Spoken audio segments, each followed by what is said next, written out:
लंबा बोल लेता है तो दूसरे पर दबाव रहता है समय का, और संचालक ने बता ही दिया है समय कम है, तो मैं दबाव में हूँ। मैं कोशिश करता हूँ कि इस दबाव को थोड़ा संभालते हुए अपनी बात समय से कह पाऊँ। देखिए, ये एक सामान्य अनुभव की बात है, हम सबके अनुभव की बात है कि अक्सर जब शादी ब्याह होता है तो कोई न कोई एक फूफा जी निकल आते हैं और वो पता नहीं क्यों नाराज रहते हैं, किसी को पता नहीं रहता है। तो ये कार्यक्रम जब होना था तो मैं फेसबुक पे एक पोस्ट पढ़ रहा था, विभाग की जो आधिकारिक फेसबुक पेज है उस पर लगाया गया था कि ये सेमिनार है। तो तमाम टिप्पणियां भी पढ़ रहा था कि लोग इसका कैसा रिस्पॉन्स कर रहे हैं। सोशल मीडिया पे भी अध्ययन का एक विषय है, तो उसमें एक टिप्पणी फूफा जी वाली मिल गई मुझे। किसी ने लिखा था कि पहले संत की परिभाषा तो तय हो, तो पता नहीं वो यहाँ पे है कि नहीं, और प्रोग्राम के बाद मुझे पीटेंगे कि नहीं मुझे नहीं पता। लेकिन मुझे लगता है कि शायद उनका सवाल अपनी जगह सही भी हो सकता है, या उनको शिकायत हिंदी वालों से है कि हिंदी वालों ने उनको ठीक से बताया नहीं कि संत की परिभाषा क्या है। तो मैंने सोचा कि मैं भी कुछ कोशिश कर लेता हूँ, भले नाराज हूँ। मैंने मराठी में, हिंदी में एक्चुअली समझ नहीं पा रहे थे लोग, तो मैंने मराठी में खोजा कि शायद मराठी में परिभाषा हो। तो वहां पर एक स्त्री संत हैं, मुक्ताबाई, संत ज्ञानेश्वर की छोटी बहन, वारकरी संप्रदाय से। उनका एक अभंग है, ततीची अभंग, उसमें उन्होंने संत कौन होता है, उसके सिम्टम क्या होते हैं, परिभाषा तो नहीं दी, उसके अभिलक्षण क्या है यह बताया है। वो लिखती है कि योगी पावन मनाचा, साही अपराध जराचा, विश्व रागे झाले वाणी, संति सुखे वाहे पाणी, शब्द शास्त्रे झाले क्लेश, संति मानवा उपदेश, विश्वपट ब्रह्म गोरा, ताटी उड़ा ज्ञानेश्वरा। इसका मतलब ये हुआ कि एक जो तपस्वी होता है वो मन से बड़ा शुद्ध होता है और लोगों के अपराधों को क्षमा करता है। यदि दुनिया क्रोध के कारण आग की तरह गर्म है तो एक संत को आनंद में रहना चाहिए और पानी की तरह ठंडा होना चाहिए। यदि लोग उन्हें शब्दों के हथियारों से चोट पहुंचा रहे हों तो उन्हें छोटी छोटी सलाहों के रूप में स्वीकार करना चाहिए। यह ब्रह्मांड ब्रह्मा के धागे से बुना हुआ कपड़ा है, इसलिए हे ज्ञानेश्वर इसकी रक्षा करो, उठो और दरवाजा खोलो। ये मुक्ताबाई ने अपने बड़े भाई को समझाया। ज्ञानेश्वर को इसलिए समझाया क्योंकि ज्ञानेश्वर बड़े परेशान थे, उस समय के जो सामंत थे उनको परेशान कर रहे थे, अन्य जो मतावलंबी थे वो परेशान कर रहे थे। उन्होंने परेशान होकर अपने को एक कमरे में बंद कर लिया था, तो मुक्ताबाई उनको समझाते। मुक्ताबाई मुक्ताई नाम से भी जानी जाती है। अब इस बात को बहुत सारे लोगों ने अपने अपने ढंग से कहा, सबने संत की परिभाषा दी है, बहुत सारे लोगों ने। उसकी चर्चा करने की आवश्यकता मैं नहीं महसूस कर रहा हूं, लेकिन मैं ये खास करके जो वारकरी संप्रदाय से संत की जो परिभाषा निकल के आती है उसकी चर्चा करना इसलिए जरूरी है कि टेक्निकली परशुराम चतुर्वेदी की जो किताब है उत्तर भारत की संत परंपरा, उसमें उन्होंने बताया है कि कुंडलीपुर या पंढरपुर में जो विट्ठल या वारकरी संप्रदाय के लोग थे, वे जो इसके सिद्धांतों का प्रचार कर रहे थे, प्रचारक थे, संत रूढ़िगत अर्थ में उन्हीं को कहा जाता है। और इनकी जो मान्यताएं थी, इनका जो चिंतन था, वो काफी कुछ उत्तर भारत के कबीर और अन्य लोगों से मिलता था। इसलिए कबीर और अन्य लोगों को भी संत कहा जाने लगा। ये मैं परशुराम चतुर्वेदी जी से कोट कर रहा हूं। जो संत की शब्द कहां से उभर के आता है हिंदी में, वो वैसे संत भक्त में कोई फर्क नहीं, सगुण निर्गुण में भी कोई फर्क नहीं है। प्रोफेसर माधव हाड़ा जी को मैंने कई बार सुना है और बहुत ही सही दिशा की ओर हमें वो निर्देशित कर रहे हैं कि हम इस तरीके से सोचें कि जो सरलीकरण हुआ पढ़ने पढ़ाने का वो बड़ा गड़बड़ है। कई बार ऐसी चीजें मिलेंगी हमको कि हम कंफ्यूज हो जाएंगे कि संत कहें कि भक्त कहें। अब इस बात को कहने के साथ मैं अपनी असली बात शुरू करता हूं कि जो अभंग के आखिरी हिस्से में आया है, कहते हैं कि यह जो ब्रह्मांड है वो ब्रह्मा के धागे से बुना हुआ कपड़ा है, इसकी हिफाजत करो। संत का यही उद्देश्य है और अगर व्यापक अर्थ में देखें तो साहित्यकार का भी यही उद्देश्य है। जब भी रिश्तों का ताना बाना टूटता है, बिखरता है, धागे खुलते हैं, उसको उसकी मरम्मत करनी ही होती है। तो बाय डिफॉल्ट संत भले धर्म प्रचारक हैं, लेकिन वे साहित्यकार भी हैं, क्योंकि साहित्य के उद्देश्य को वो धारण करके चल रहे हैं, व्यवहार में भी, लेखन में भी, कथन में भी। इसी बात को आज के गजल गो कहते हैं आलोक श्रीवास्तव। घर में झीने रिश्ते मैंने लाखों बार उभरते देखे, जाने कब कर देती है चुपके से तुरपाई अम्मा। तो संत माँ है, संत वो माँ है जो बिना कहे बिना बताए रिश्तों की मरम्मत किया करती है, किसी को पता नहीं चलता। उसी तरह की बात इस संगोष्ठी के संयोजक प्रोफेसर शाही जी ने भी कही है। मैं देख रहा था ब्रोशर पे उनकी कविता उद्धृत है, मुर्दों के गांव में सब मर जाएंगे, कबीर नहीं मरेंगे। और आखिर में कहते हैं, बैठे ठाले पंडे और पुरोहित चादर मैली करते रहे, कबीर का करघा चलता रहेगा और नई चादर बुनी जाती रहेगी। ये बहुत ही सुंदर विचार है, बहुत ही बेहतर विचार है, बढ़िया ख्याल इस दुनिया के बारे में। ये दुनिया कैसे सुंदर हो, कैसे अच्छी हो, कैसे लोग खुश रहे। अब सवाल ये हमारे सामने आता है कि ये जो बार बार तार तार होती ये जो चादर है, इसको कैसे हम फिर बुने, वो कौन सा तरीका है?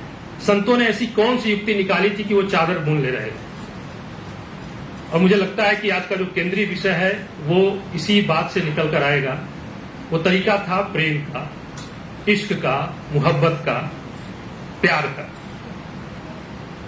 अब फर्क इससे नहीं पड़ता कि प्यार किससे है, फर्क इससे पड़ता है कि प्यार है, इश्क है।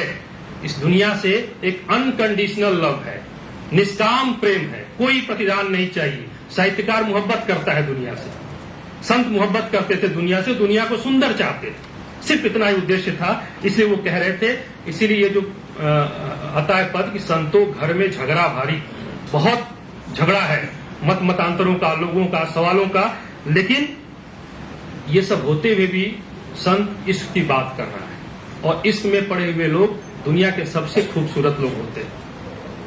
वो दुनिया को बहुत खूबसूरती से देखते हैं, दुनिया को खूबसूरत चाहते हैं। कबीर एक जगह कहते हैं, सतगुर हमसू रीझ कर बाह्या एक प्रसंग, बरसा बादल प्रेम का भीज गया सब अंग। हम मुक्तिबोध को पढ़ते हैं, ज्ञान और संवेदना को पढ़ते हैं। मुझे लगता है कि इससे बेहतर उदाहरण ज्ञान और संवेदना का क्या हो सकता है। गुरु ज्ञान दे रहे हैं, बुद्धि का व्यापार है, असर क्या हो रहा है, एप्रिसिएशन कैसे हो रहा है, बरसा बादल प्रेम का भीज गया सब अंग। ज्ञान और संवेदना के बीच यहाँ इश्क है, ज्ञान और संवेदना के बीच यहाँ संतुलन है। ये कबीर के यहाँ मिलता है, ये सभी संतों के यहाँ मिलता है। और इसी इश्क के चलते ही आप देखेंगे कि संतों का जो धर्म है वो निर्वैर धर्म है, किसी से शत्रुता नहीं। जैसा भाई निरंजन कह रहे थे, किसी से शिकायत नहीं, किसी से नाराजगी नहीं है, सबसे मोहब्बत है। क्यों? क्योंकि जोई जोई पिंडे सोई ब्रह्मांड, जो जो इस शरीर में है वही ब्रह्मांड में है, जो मेरे में है वही आप में है, और आप मेरे जैसे हैं। मैं अपने को अगर अच्छा करता हूं, अच्छा पसंद करता हूं, तो आपको भी करता हूं। एक श्लोक है ना हमारी सनातनी परंपरा में, सर्वे भवन्तु सुखिनः सर्वे सन्तु निरामया सर्वे भद्राणि पश्यन्तु माँ कश्चित् दुःखभाग् भवेत्। इसमें जो पहला है वो शायद पॉसिबल नहीं है, सर्वे भवन्तु सुखिनः, सभी सुखी हों, ऐसा मुश्किल। सर्वे सन्तु निरामया, सभी निरोगी हों, यह भी बड़ा मुश्किल है। लेकिन सर्वे भद्राणि पश्यन्तु, कम से कम इतना तो करें कि सब एक दूसरे को अच्छे से देखें, इतना तो हम कर सकते हैं। और इसी की बात सारा का सारा संत साहित्य कर रहा है। मुझे लगता है कि मानव धर्म की एक सही पहचान इससे हो सकती है कि हम एक दूसरे को अच्छे से देखें, भद्राणि पश्यन्तु। लेकिन जैसा कि हम जानते हैं कि इश्क कभी आसान नहीं होता है, ये इश्क नहीं आसान, बस इतना समझ लीजिए एक आग का दरिया है और डूब के जाना है। तो ये आग का दरिया क्या था? मैं थोड़ा इतिहास की तरफ आपको ले जाना चाहता हूँ। बहुत संक्षेप में समय है ना, सर 5-6 मिनट? हाँ, नहीं सर, क्या होता है कि जैसे ही बोलना शुरू करता हूँ कई बार पर्ची आ जाती है, तो पहले से तैयारी कर लेता हूँ। हुआ यूं कि जब थोड़ा इतिहास में जाते हैं हम लोग, मुगलों से पहले का जो इतिहास है उसमें हम देखेंगे कि जब आक्रमण होते हैं मोहम्मद गोरी और कुतुबुद्दीन ऐबक के, तो गांव की संरचना जितनी प्रभावित नहीं होती, उससे ज्यादा नगरीय संरचना प्रभावित होती है, बहुत डिस्टर्बेंस होता है। और धर्म परिवर्तन और मंदिर का विध्वंस ये एजेंडे में था। तमाम स्पष्टीकरण के बावजूद ये स्वीकार करना चाहिए कि कुतुबुद्दीन ऐबक और मोहम्मद गोरी ने जबरदस्ती धर्म परिवर्तन कराया था, मंदिरों का ध्वंस किया था। और अलाउद्दीन खिलजी के तमाम अच्छे कामों के बावजूद ये जो मुल्ला वर्ग था, मैं कोट करना चाहता हूं, मुल्ला वर्ग ये कहता था कि अगर मुसलमान थूकना चाहिए तो हिंदुओं को अपना मुंह खोल देना चाहिए। अब इतनी घृणास्पद बात है कि अचानक खून खौल उठेगा, हम तलवार निकाल लेंगे और तबाही मचा देंगे, लेकिन ये सत्य था, इतिहास की किताबों में दर्ज है। मैं रेफरेंस नहीं दूंगा, नहीं तो बवाल हो जाएगा। ये हालात जो थे वो मोहम्मद तुगलक और गयासुद्दीन तक जारी रहे, ऐसे ही रहे, लेकिन जो फिरोज तुगलक थे उनके बारे में हमने पढ़ा है कि वो उन्होंने काफी कुछ चीजों को शिथिल किया। वो कृषि, व्यापार और शिल्प वगैरह की बढ़ोतरी उनके समय में हुई, लेकिन देर हो चुकी थी, प्रतिक्रिया होनी थी। और हम देखेंगे इतिहास में कि जो हमारे वैदिक शैव थे और वैदिक पौराणिक आस्था वाली जो संत परंपरा थी, उसने इससे भी जहरीली प्रतिक्रिया दी, इससे भी ज्यादा खतरनाक प्रतिक्रिया दी। आप कह सकते हैं कि समाज एक तरह से विक्षुब्ध हो रहा था। उससे पहले की जो परंपरा थी पांचरात्रों की और पाशुपत संतों की, उन लोगों ने एक बड़ा काम किया था कि जो आर्य और दस्यु का भेद है, इसको इन्होंने मिटाने की कोशिश की थी और एक समतामूलक समाज स्थापित करने का प्रयास किया था, लेकिन इनको भी विरोध का सामना करना पड़ा। ऐसे में किसने बड़ा काम किया? संतों ने, नाथपंथियों ने और सूफियों ने। ये वो लोग थे जिन्होंने लाखों लाख विदेशी लोगों के भारतीयकरण का प्रयास किया। मैं ये कहना चाहता हूं कि कबीलों को एक राष्ट्र के रूप में बदलने में संतों के योगदान को चिन्हित करना चाहिए। उन्होंने एक नेशनलिटी डेवलप की है संतों ने, अलग अलग कबीले से आए हुए लोगों को। यही बनारस है। इसी बनारस में एक जगह का नाम है औभरनाथ का तकिया। औभरनाथ का तकिया एक बहुत ही दिलचस्प जगह है। वहां पर 3 अलग अलग मतों के लोगों का एक साझा स्थान है। औभर मतलब अघोर परंपरा, नाथ मतलब नाथ परंपरा और तकिया सूफी परंपरा से जुड़ा हुआ पदबंध है। ये बनारस की खूबसूरती है। बनारस ऐसे ही बनारस थोड़े है, इतने सारे, इतनी सारी विविधताओं को अपने में पचा लेता है बनारस और इतना खूबसूरत बना रहता है। बावजूद इस तथ्य के यहाँ पर जो कन्हैया चित्र मंदिर था वो केसिया में मॉल बन चुका है, इसके बावजूद बनारस में वो खूबसूरती है कि अभी भी बनारस है, बचा हुआ है। मैं कुछ उदाहरण आपके सामने देना चाहूंगा कि ये जो साझी संस्कृति है, जो इश्क मोहब्बत वाली संस्कृति है, जो गलबनियों वाली संस्कृति है, जहां पर टकराहटे नहीं है, जहां पर शिकायतें नहीं है, उसके कुछ उदाहरण आपके सामने रखना चाहूंगा। हम जानते हैं कि मखदूम सैयद अल हुजवीरी, इनका समय लगभग 11वीं शताब्दी के समापन का है और इन्होंने सबसे पहले हिंदू मुस्लिम एकता की बात कही थी। सूफी संत थे और इन्होंने ही कहा था कि जो आम मुस्लिम है और आम हिंदू है वो आपस में नहीं टकराता। यह सांस्कृतिक उपस्तर है, यह कल्चरल सब लेयर है और जितनी भी कविताएं हैं, जितने भी संत हमारे हैं, वो सभी के सभी इसी कल्चरल सब लेयर से आए हैं। उनकी कविताएं भी इसी कल्चरल सब लेयर से निकली हैं और उन्हीं को संबोधित है। तो मुझे लगता है कि हमें यह समझना चाहिए कि संतों की जो वर्गीय संरचना रही है, उसने संत कविता पर कितना प्रभाव डाला और कितना मानवीय धर्म को प्रतिष्ठित किया, उस पर हम विचार करें। हुजवीरी की परंपरा में मोइनुद्दीन चिश्ती है, फरीद शकरगंज है, कुतुबुद्दीन काकी है, शब्बीर है, निजामुद्दीन औलिया है, शाह जलाल सोहरावर्दी। इन्होंने पंजाब से लेकर बंगाल तक मानवीय राग और मानवीय करुणा की बात की थी। अबुल फजल और फैजी को हम जानते हैं, इनके पिता का नाम मुबारक था। ये सिंध क्षेत्र के सूफी थे। सिंध के सूफी हम सभी जानते हैं कि बड़े उदार थे। एक करीम शाह हुआ करते, उन्होंने अमीर खुसरो की तरफ फारसी और हिंदी को मिलाने की कोशिश की थी। ये ओम का जाप करते थे। करीम शाह ओम का जाप करते थे और इसका खामियाजा उनको भुगतना ही पड़ा। इनायत शाह ने उनकी हत्या करवा दी क्योंकि उन्होंने जबरदस्ती धर्मांतरण का विरोध किया था। शाह लतीफ का नाम सुना है हम लोगों ने, वो गुरु नानक, कबीर, दादू नानक, इनके गीत गाते थे। आप गोरक्षनाथ पीठ में चले जाइए, वहां पर कई नाथ जो गुरु हैं वो मुसलमान हैं। ये दिलचस्प तथ्य है। सिंध क्षेत्र में सूफी गुरु है, हिंदू शिष्य है, हिंदू गुरु है, मुसलमान शिष्य है। पंजाब में बाबा पत्तू थे, उनके गुरु थे गुलाब सिंह सोढ़ी। और एक दिलचस्प बात कि शाहदुल्ला संप्रदाय जो भारत में रहा, वो अपने आप को अथर्ववेदी मानता था। अथर्ववेद मुझे लगता है कि भारतीय लोकतंत्र का सबसे बड़ा उदाहरण है। उसमें एक साथ उपनिषद वाले संत हैं, शैव है, शाक्त है, वैष्णव है, जैन है, बौद्ध है, सिद्ध है, नाथ है, सब के सब मिले हुए हैं। और ये सब कुछ आपको दिखाई पड़ रहा है अथर्ववेद में। और ये जो अथर्ववेदी अपने को मानते थे शाहदुल्ला, वो निष्कलंक की उपासना करते थे, वो खुदा की इबादत नहीं करते थे। उनका पद है निष्कलंक, उनके पदों में मिलता है, उसका अवकाश नहीं उसको कोट करना यहाँ पर। कहना यह है कि मुगलों के आने से पहले हमारे संतों ने पूरी कोशिश की थी कि जो ये जो साझापन है उसको बनाया जाए, उसको मेंटेन किया जाए। और ये कोशिश काफी हद तक सफल भी रही। तंत्र को भी मिला लिया गया वैदिक परंपरा के साथ। उलूक भट्ट ने एक जगह कोट किया है, एक जगह लिखा है, वैदिकी तांत्रिकी चैव द्विविधा श्रुति कीर्तिता, यानी जो हमारा वैदिक धर्म है और जो तंत्र विद्या है, यह सभी मूलतः श्रुति की कीर्ति का गान कर रहे हैं, यानी समन्वय की चीजें आ चुकी थी उस समय तक। हम जानते हैं कि गुरु नानक देव पर शेख बरहम या फरीद द्वितीय का प्रभाव था, तो इन्होंने मिलाने की कोशिश की, लेकिन ऐसा नहीं है कि मिलाते मिलाते ये नपुंसक हो गए। जब जरूरत पड़ी तो संत मत ने क्रांति भी की है। खालसा पंथ इसका बड़ा उदाहरण है। संत मत से प्रभावित था, लेकिन हथियारबंद ये समूह था जिसने सीधे सीधे ललकार दी थी कि अगर आप हमारी अस्मिता के साथ खेलेंगे तो आप नहीं रहेंगे। इसी तरह कश्मीर के शैव हैं, दक्षिण के संत हैं मेकंठ देव, पट्टीनाथ पिल्लई, शिवाचार्य शिवयोग सानी, उत्तर भारत में बीरू यारी, बुल्ला शेखन, हस्त मोहम्मद, केशव दास जो अमीर घूट के लेखक हैं, गुलाल साहब, जगजीवन, दुल्लन दास, देवीदास, ये सब के सब लोग कहाँ थे? ये लोग कारीगरों और किसानों के बीच में रह के काम कर रहे थे।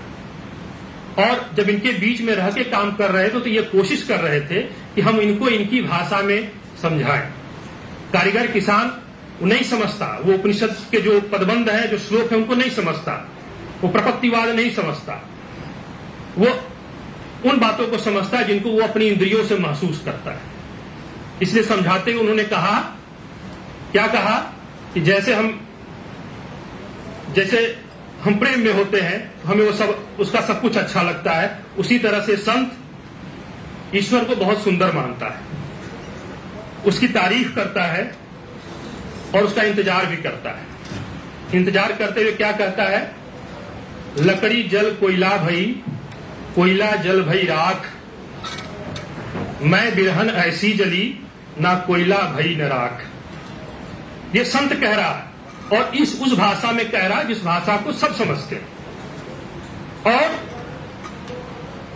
उम्मीद भी है, इंतजार है तो उम्मीद भी है कि मिलेगा। क्या कहती है, क्या कहते हैं संत, कागा सब तन खाइयो, चुनी चुनी खाइयो मांस, दुई नैना जनी खाइयो, मोहे पिया मिलन की आस। और अगर ये पिया मिल गया, इसे जाने भी नहीं देना चाहते। सजन सकारे जाएंगे, नैन मरेंगे रोए, विधना ऐसी रैन कर, भोर कभो ना हो। ये विश्वसनीय तरीका, ये प्रेम का तरीका संतों ने अपनाया था। इश्क मोहब्बत की बात कर रहे थे। ज्ञान विज्ञानी वो नहीं थे, विद्वान वो नहीं थे। तो आप ये देखें, ये जो खुदा से इश्क की बात है या खुदा के बंदों से इश्क की बात है, एक दूसरे से अलग नहीं है। जिस दीवार की बात भाई निरंजन कह रहे थे कि ये जो दीवार खड़ी है फलसफों की, फिलॉसफी की, सिद्धांतों की, उसको तोड़ने की जरूरत है, उसके आर पार जाने की जरूरत है और आर पार जाकर के देखना है। मैं आखिरी बात कहूंगा कि संतों ने हमारी जो इंद्रियां हैं, जिसको हम इंद्रिय बोध कहते हैं तकनीकी भाषा में, टेक्निकल भाषा में, कि उसे ईश्वर माना जो हमारे इंद्रिय बोध का हिस्सा है। मैं सिर्फ आंख का उदाहरण दूंगा, बाकी नाक, कान, गला, त्वचा रोग विशेषज्ञ आपको बताएंगे। मैं सिर्फ आंख की बात करूंगा। कबीर कहते हैं, मैं का जानू राम को, नैनू कबहू नहीं दीठ। मैं राम को क्या जानू, मैंने कभी उसको अपनी आंख से नहीं देखा।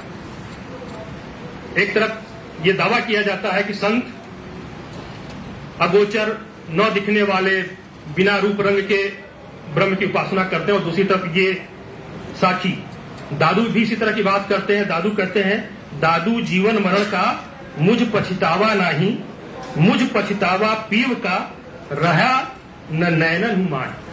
मुझे सिर्फ पछतावा है कि वो जो मेरा प्रिय है, मेरे प्रभु हैं, वो मेरे आंखों में बसे नहीं। और जितना भी प्रपत्तिवाद का सिद्धांत है, जितना कुछ भी भारतीय दर्शन का की सिद्धांत की है, उसको दादू जैसे खारिज करते हैं। कहते हैं दादू जैसे श्रवणा दोई है, ऐसे हु ही अपार, राम कथा रस पीजिए दादू बारंबार। जैसे ये दो आंख हैं और इन दो आंखों से इतना कुछ मैं उसकी शोभा देख रहा हूं, क्यों ना ये आंखें अपार हो जाती जिससे मैं राम कथा को बार बार, ये कान मेरे हजार हो जाते जिससे मैं राम कथा को बार बार सुनता।